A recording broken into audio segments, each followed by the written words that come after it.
our story begins in complete darkness. A mysterious voice calls out to us. Are we connected? The voice asks a series of strange questions and instructs us to create a vessel. We choose everything about them, their head, torso, legs. Although every pair of legs looks exactly the same except for one option where they're basically just flipped around. Anyway, we pick our favorite color, our favorite food, and even answer what gift we would bring. And what our favorite blood type is. Okay. The whole thing feels oddly personal, like the voice is trying to understand us. Then we're asked to name our vessel. And after that, we're asked something even stranger. What is the name of its creator? Wait, creator? Up until now, it felt like we were making a character. But suddenly, the game is acknowledging us, the person behind the screen. At this point, you should probably be getting the feeling that something isn't quite right. Still, we finish our wonderful creation after spending all that time carefully crafting our vessel. It gets immediately thrown in the trash, literally. The voice informs us that no one can choose who they are in this world, and just like that, everything we made is discarded. Instead, we're given someone else's life. Our name is...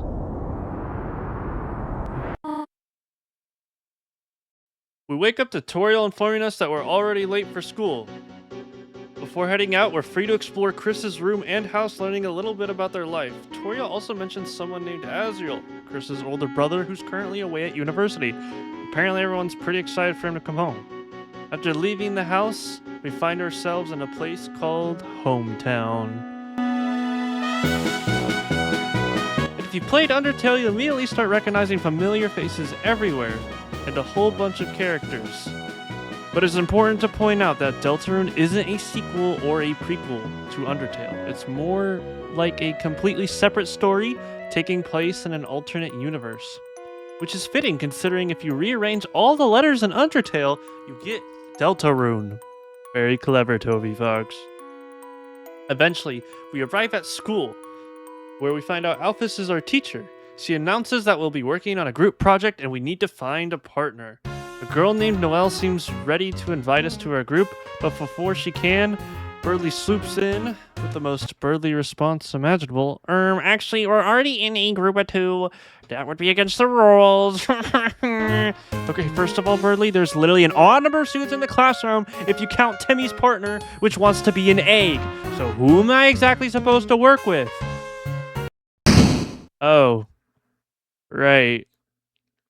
Susie comes busted in the doorway, which is the school's resident bully. Before class can even begin, however, Alphys realizes she's out of chalk and sends Susie to get more. For some reason, she also needs to send us after her to make sure she doesn't get into trouble, which is a terrible plan. We find Susie in the hallway eating the chalk, so apparently Alphys was right to be concerned. Susie immediately gets defensive, slams us against the locker, and starts threatening us, and then almost eating us, but then cuts herself off, saying because we have a nice mother. Okay. Anyways, after the encounter, we continue the mission and head to the supply closet to look for more chalk. The moment the door opens, something feels wrong. The room beyond is unnaturally dark, almost like darkness itself is pouring out from the inside. Still, we step through. The closet seems impossibly large. We keep walking deeper and deeper, but there's no sign of supplies, no sign of chalk, and no light switch. Even Susie starts to get nervous. Eventually, we decide this is probably a terrible idea and turn around to leave, only for the door to suddenly slam shut behind us. The ground begins to shuffle underneath our feet, and before either of us can react,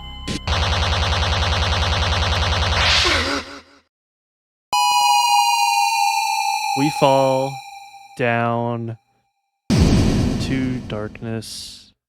You know, this seems oddly familiar. Down, down, down, down, down, down, down, down, down. They don't know. Okay. No more Undertale references. This is not Undertale. This is Deltarune. Let's not confuse the two games together. My bad, G.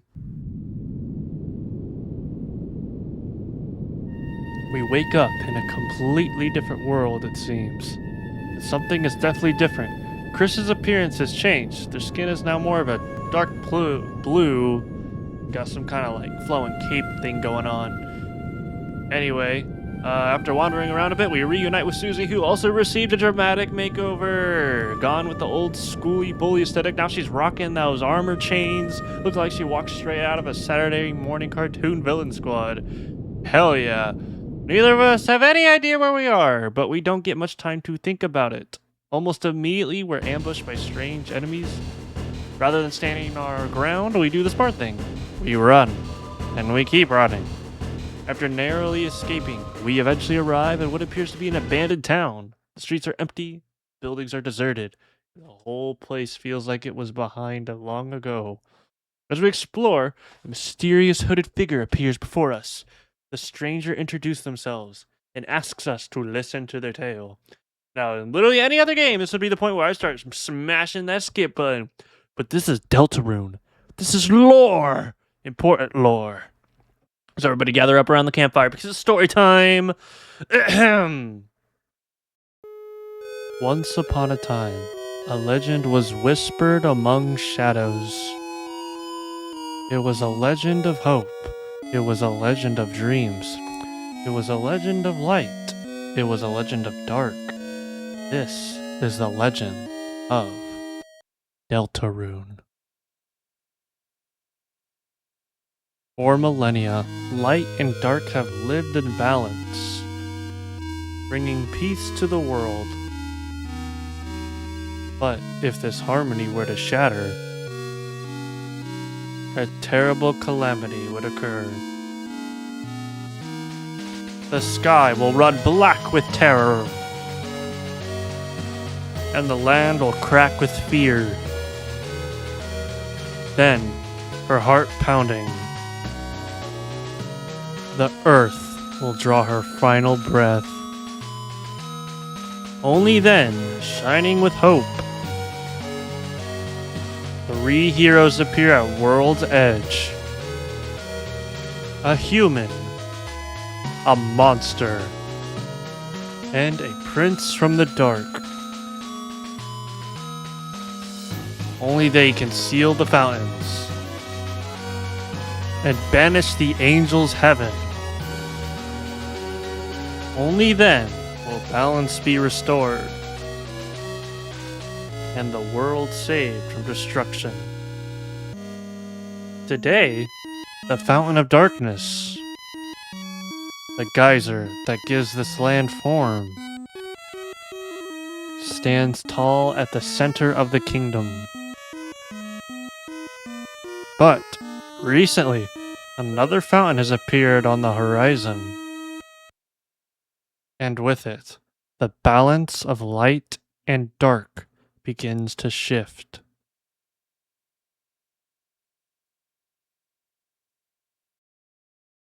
Of course, before we can properly process any of this information, somebody decides to crash the party. Enter Lancer, a chaotic blue gremlin riding on a spade-themed bike because apparently somebody does subtleness.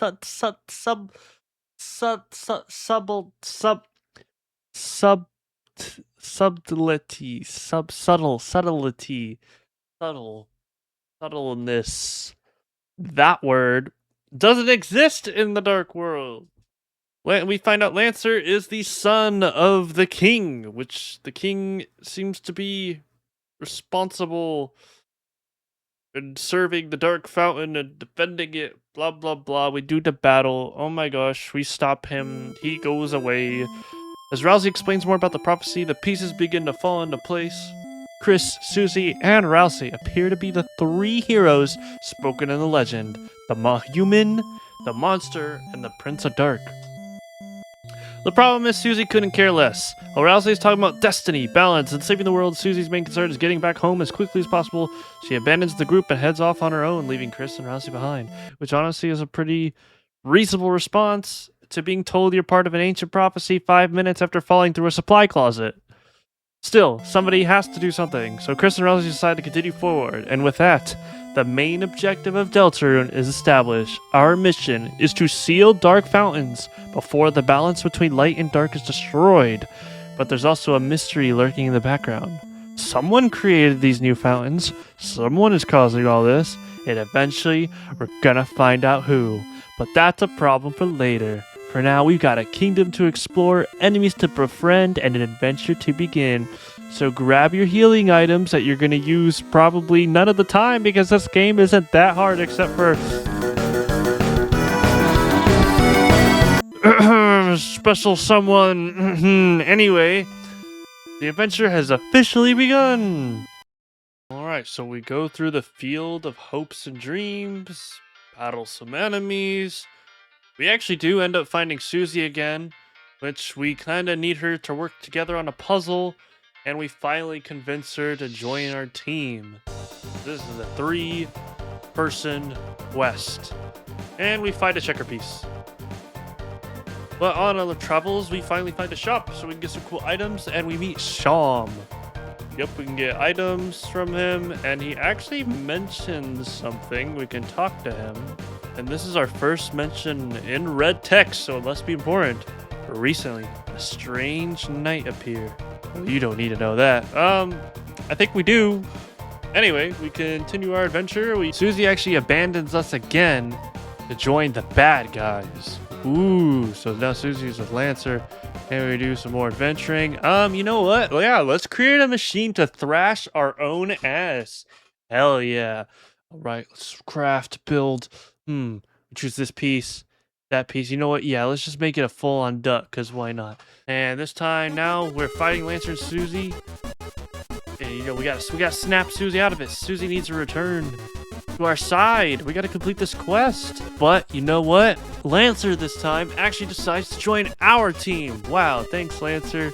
You're a real good friend. You're a good pal.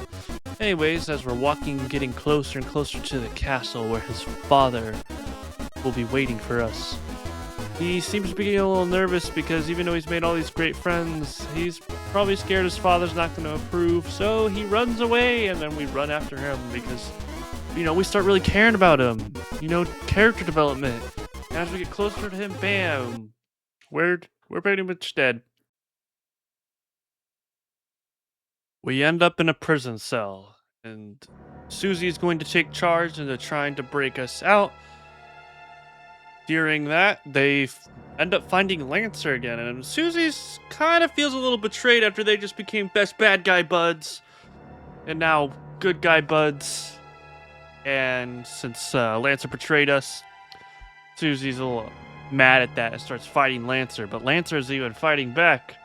Of course, when only one more hit remains to defeat Lancer, Susie lays down her weapon and gives up, and decides that instead of beating the king, maybe we can try to talk it out so everyone's happy, so his dad can still live, but we can still go seal the fountain. Anyways, we all regroup, and we head towards the elevator shaft, so we can go to the main kingdom and on our way to the king. During this long elevator ride, Susie has an epiphany after the conversation she just had with Lancer. She wants to attempt to use ACT, and instead of just fighting everything in our path, to actually listen to us and try to talk things out with the enemies so we may befriend them. Rousey is surprised by this sudden change, and will of course fully support it and help out any way they can so that Susie can succeed.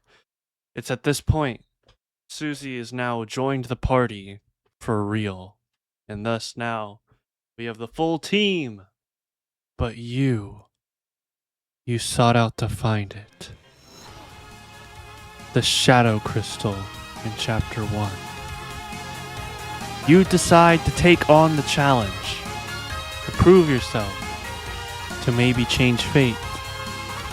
Well, here's how we get that real quick before we continue our adventure. First, we choose the mysterious path in the elevator shaft, go down that, talk to the door, and make sure to say find key. Then we go back to Sham to talk about him, and he says, what, a strange prisoner? You could have possibly be talking about him. and he's surprised that we want to release him. So he gives us more information about the character and how we should probably deal with him, and a little chaos can be fun. So he gave us one of the key parts and gave us hints to find the other key. The next key part is this weird puzzle, which to find the solution, you got to do some obscure stuff. But I usually just guess it and guess it right anyway. So that's how you get the other piece. Next, you go to this invisible path, and then you go down here, collect that chest. Boom, you got the other key piece. Then we take that key piece to this dude, which he's going to combine all the pieces we found into the actual key. Bang, bang, bang. Nice. All right, we have the key. Then we go back down that weird, creepy hallway, and we give the key to the weird dude behind the door. And we use the key, and the key creates a door in the door, which opens the door. Yeah, let's do this.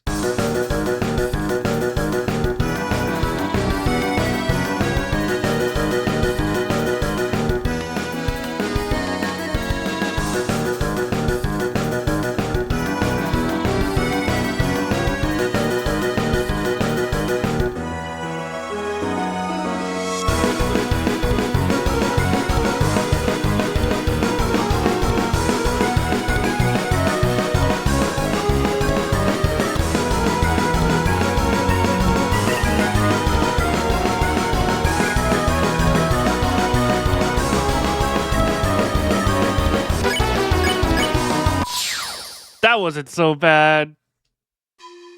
Anyway, we managed to tire out Jevel, and he warns us that chaos is coming, and says in the shadow of the knight's hand. Another reference to the knight. Who is this knight? Anyway, and that's when we received our special weapon, which is the Jevel's tail or armor, depending on how you defeated him, and of course, the Shadow Crystal! Alright, now that we got that all the way, let's continue the actual adventure. Alright, we ventured through the actual castle. We meet this weird dude named Rules Card, and like we have to do his super hard puzzles. And then go through the castle. Then he shows up again and summons a giant checker king. And that's a whole fight. So our plan is to throw Rousey to get the crown off so it turns into a normal size. Yeah, that works. So we go on our way, and Rules Card acts like, they were just testing us, and they're actually our friend. Honestly, Rules Card is pretty cool, dude. Anyways, we finally catch up with Lancer, but we find out Lancer has reached his father, which his father is not very pleased to see us, the Lightners. And yeah, we do an epic battle. Dun-dun-dun. But again, for the king, he mentions the knight. Again, another mention of the knight. For the knight has appeared, and also, my knight, I shall not fail you. Okay, interesting. Again, who is this freaking knight? They're clearly important. Anyways, we beat him, but then, Rousey tries to be nice and heal him. Maybe he'll turn into a good guy like we've been doing everyone else. Nope. He still tries to kill us, but don't worry, because we were so nice to everyone, and Lancer's now the new king and is overthrowing his father and sending his father to a timeout. But of course, before we leave, we go ahead and say goodbye to everyone we met along the way. After all, everyone was pretty cool to us, as long as we were cool to them. Actually, that's not true, they were still attacking us. The point is, Rousey goes ahead and says our goodbye is sad we're seeing us leave. But they keep covering their face with their hat, and oh, that just looks like Asriel. That's a goat. Oh wait, that's right, because if you mix the letters Rousey, and there's an anagram also, Rousey's just Asriel, but Rousey's a darkener. Anyway, besides the point, we go off and we find the Dark Fountain. The purpose that was told in the tale, to seal the fountain. So, we let out our very soul, and it shines bright. Boom, boom, boom. And we get rid of the fountain. This is complete silence.